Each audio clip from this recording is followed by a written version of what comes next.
मैं आचार्य रविंद्र योगी, भारतीय श्रमिक कामगार कर्मचारी महासंघ का भारतीय जनता पार्टी द्वारा मैं प्रदेश प्रवक्ता उत्तर प्रदेश का प्रदेश अध्यक्ष श्री योगेंद्र गंगवार द्वारा 5 तारीख को नियुक्त किया गया हूं और इसी के साथ मैं भारतीय जनता पार्टी की तरफ से भारतीय श्रमिक कामगार और कर्मचारियों की आवाज़ के लिए जो भी निर्देश भारतीय जनता पार्टी के शीर्ष नेतृत्व द्वारा होंगे उस विषय में कर्मचारियों और श्रमिकों की समस्याओं के लिए हम प्रदेश में बहुत बड़ा बृहद उनमें जागरूकता फैला करके उनके कार्यों का उनके जो उसका हनन हो रहा है उसको दिलाने का काम करेंगे और उसी के साथ ही हम समस्त कर्मचारी और श्रमिकों को जोड़ करके उनकी समस्याओं के विषय में जानकारी करेंगे और उसको अपने शीर्ष नेतृत्व द्वारा या सरकार के मंत्री द्वारा सरकार की योजनाओं के द्वारा उनको लाभान्वित करने का कार्य करेंगे। और इसी के साथ हमको आदेश प्रदेश अध्यक्ष जी का हुआ जो कि भाई नीलेंद्र सिंह बाराबंकी के ग्रामीण के अध्यक्ष की नियुक्ति की गई है और इनसे आशा की जा रही है कि ये भारतीय जनता पार्टी के समस्त कार्यक्रमों को श्रमिकों के और नौजवानों में और कर्मचारियों में अपनी बात को पहुंचाएंगे और वहां संगठन को मजबूत करेंगे जिससे कि भारतीय जनता पार्टी की और मजबूती बाराबंकी में प्राप्त हो। यही आशा की जा रही है प्रदेश की तरफ से। नीलेश जी क्या कहना चाहेंगे, किस तरह से काम कर रहे हैं, आपको जिम्मेदारी क्या मिली है कहीं? हमको जो है जिम्मेदारी अभी तो जो है पद नियुक्ति मिली है तो उसकी जो है प्रदेश अध्यक्ष जी को जो है श्री गंगवार जी को जो है बहुत बहुत हार्दिक बधाई है। और इसमें जो है हम किसान पूरे जो श्रमिक हैं और जो है श्रमदान है उनके लिए जो है हम लोग जो है कुशल कोशिश करेंगे कि वो अच्छे से अपना रहने खाने पीने सारी व्यवस्था उनकी देखी जाएगी और भारतीय जनता पार्टी की सारी योजनाओं का उनको जो है पालन किया जाएगा। इको गार्डन लखनऊ में 5,500 से ज़्यादा स्मारक समिति के कर्मचारी हैं, लगातार धरनारत हैं। उनके लिए उनकी आवाज़ कैसे बन रहे हैं आप? उनके लिए क्या कुछ सरकार से कैसे आवाज़ उठा रहे हैं, सरकार तक पहुंचा रहे हैं, क्या कर रहे हैं उनके लिए? देखिए, उन लोगों की नियुक्ति कुछ पिछली सरकारों में ऐसी नियुक्तियां कर दी गई हैं जिनका सरकार उनको एडजस्ट करने में उनके व्यवस्था करने में थोड़ा अभी कर्मचारी भी अपनी मांग पे अड़े हुए हैं। हालांकि उनकी मांग जो जायज़ है वो सरकार द्वारा पूरी की जा रही हैं।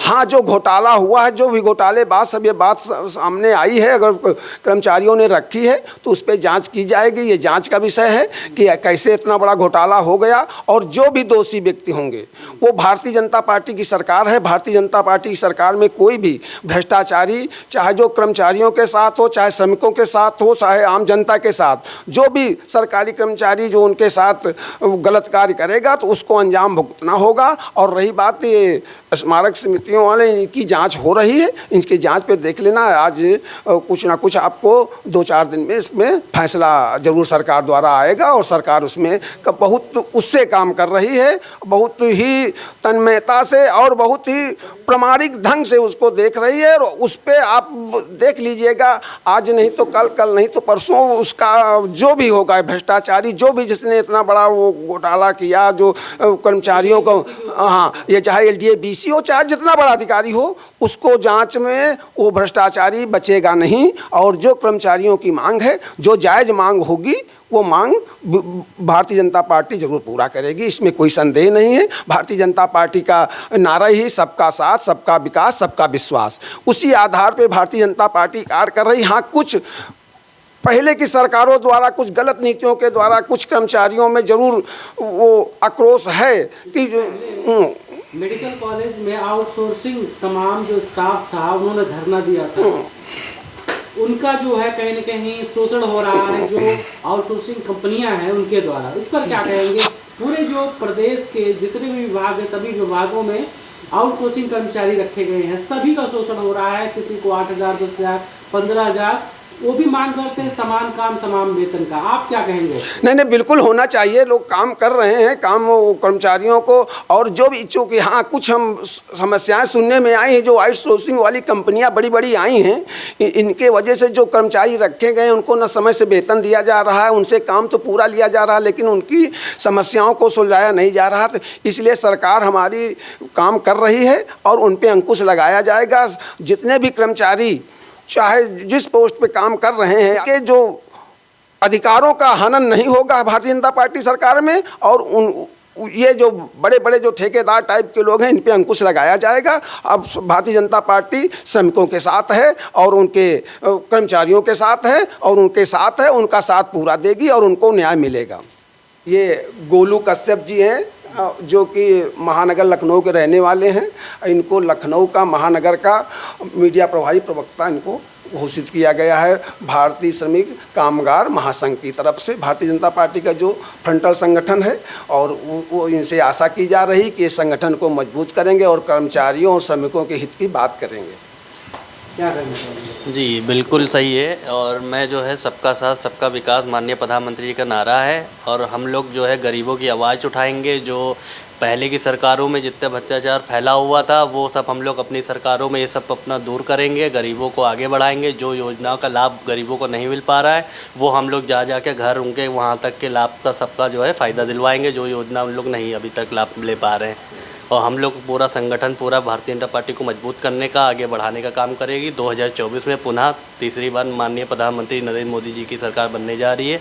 आप लोग की प्रचंड जीत होने जा रही है। और हजारों घर गिर गए यहाँ जी में, कैसे मदद करेंगे उनकी? किस तरह से अकबर नगर में इतने घर गिराए? जी अभी अकबर नगर वाले वो सब अवैध जितने भी कब्जा है वो तो आज नहीं तो कल गिरना था। और सबसे पहले चीज़ अगर मैं आपको बता दूं, कोई भारतीय जनता पार्टी की यहाँ पे मिस्टेक नहीं है। जो उनकी सरकार इससे पहले की भी तो जिम्मेदारी सरकार जी बिल्कुल बिल्कुल। अब उनको आवास वहाँ पे दिया जा रहा है, जिनका जिनका लीगल चीज़ों से काम हुआ था उनको आवास भी दिया जा रहा है। ऐसा नहीं है कि उनका मकान तुरंत गिरा के रोड पे किया जा रहा है, उनको आवास वगैरह सब मिल रहा है। लेकिन अभी बहुत से लोग हैं जो विपक्ष के लोग ही हैं वहाँ पे जाके जो नारेबाजी कर रहे हैं, सरकार को बदनाम करने की कोशिश कर रहे हैं कि आप यहाँ मकान गिरा रहे हैं, रोड पे ला रहे हैं। लेकिन ऐसा कुछ भी नहीं है। सरकार हमारी जो योगी आदित्यनाथ जी मुख्यमंत्री हैं वो जो है सबको आवास भी देने का उन्होंने वादा किया है। और अकबर नगर की रही बात, अभी वहाँ पे मकान गिरा नहीं है। 4 महीने उसकी जो है कोर्ट ने डेट आगे कर दी गई है। उस पर 4 महीने के अंदर इन लोगों को शिफ्ट करके उसके बाद वहाँ पे जितने भी अवैध चीज़ें बनी हुई हैं वो सब गिरेंगी। और ये सरकार, इससे पहले की जो सरकारें थी वहाँ पे उनके कार्रवाई होनी चाहिए। जो उस समय की सरकार थी वहाँ का जो अधिकारी उस समय का था उनके ऊपर कार्रवाई होनी चाहिए कि सरकारी संपत्ति पे आपने कैसे दे दिया कब्जा, मकान लोग बना के वहाँ पर रह रहे हैं। और ये भारतीय जनता पार्टी की बहुत बड़ी जो है यहाँ पे समझ लीजिए कि पहले की सरकारों की चीज़ें और अब की में एक बहुत डिफरेंस है। अगर चाहते तो वो मकान भी ना देते, सरकारी प्रॉपर्टी पे आप संपत्ति बना के नहीं रह सकते। तो इसलिए जो है भारतीय जनता पार्टी का जो नारा है वो सही है, सबका साथ सबका विकास सबका विश्वास। इसलिए जो हम लोग की सरकार तीसरी बार फिर से बनने जा रही है।